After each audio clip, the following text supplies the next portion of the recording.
राम नाम की महिमा। नमस्कार, आपका स्वागत है गुरु ब्रह्मा गुरु विष्णु चैनल पर। आज भी ऐसे कई लोग हैं जिनके मन और दिल मुख में राम नाम बसता है। वो जब भी किसी अन्य व्यक्ति से मिलते हैं तो अभिवादन वो राम राम से ही करते हैं। राम नाम की महिमा बहुत बड़ी है। जिसने इस राम नाम को ग्रहण कर लिया उसे हर वो सुख सुविधा मिलती है जो वह चाहता है।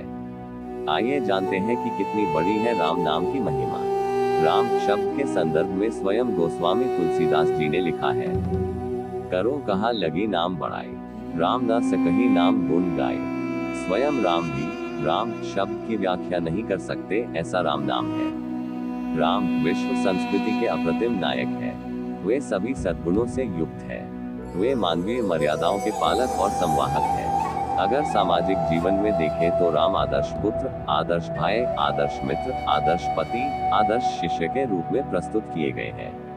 अर्थात समस्त आदर्शों के एकमात्र न्यायादर्श राम है। राम शब्द संस्कृत के दो धातुओं रम और घम से बना है।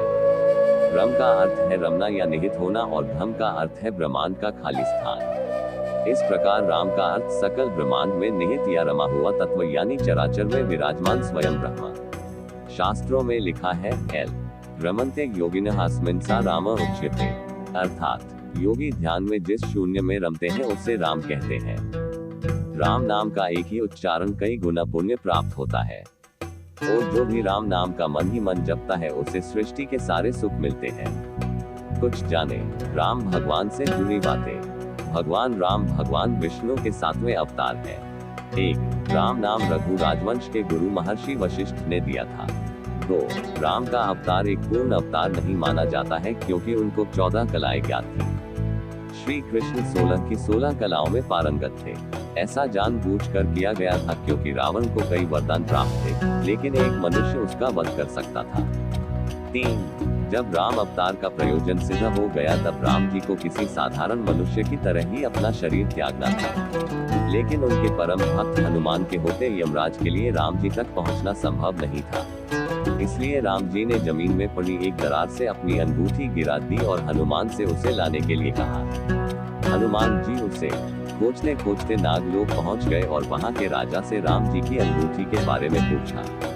तब राजा ने बताया कि राम जी ने ऐसा उनका ध्यान भटकाने के लिए किया है ताकि यमराज राम जी को ले जा सके। 4. राम जी के अनुज लक्ष्मण सीता मैया और भगवान राम की रक्षा करने के लिए 14 वर्ष के वनवास में एक भी दिन नहीं सोए थे। इसलिए उनका एक नाम गुडाकेश भी है। 5. रावण मायावी था, उससे मुकाबला करने के लिए इंद्र देवता ने राम जी के लिए एक दिव्य रथ भेजा था। उसी रथ में बैठकर राम ने रावण को परास्त किया था। 6. वनवास जाते समय भगवान राम की आयु 27 वर्ष थी। 7. रामचरितमानस के अनुसार कि राम रावण का युद्ध 32 दिन चला था, जबकि दोनों सेनाओं के बीच 87 दिन तक युद्ध हुआ। 8. लंका पहुंचने के लिए समुद्र पर राम सेतु का निर्माण करने में सिर्फ 5 दिन लगे थे। 9. माना जाता है कि देवी सीता ने बचपन में ही भगवान शिव का धनुष खेल खेल में उठा लेती थी। इसलिए राजा जनक ने उनके स्वयंवर के समय धनुष तोड़ने की शर्त रखी थी। 10. माना जाता है कि गिलहरी पर जो 3 धारियां हैं वह भगवान राम के आशीर्वाद के कारण है। दरअसल जब लंका पर आक्रमण करने के लिए राम सेतु बनाया जा रहा था तब एक गिलहरी भी इस काम में मदद कर रही थी। उसके समर्पण भाव को देखकर श्री राम ने प्रेम पूर्वक उसकी पीठ पर अपनी उंगलियां फेरी थी और तभी से गिलहरी पर ये धारियां मौजूद हैं।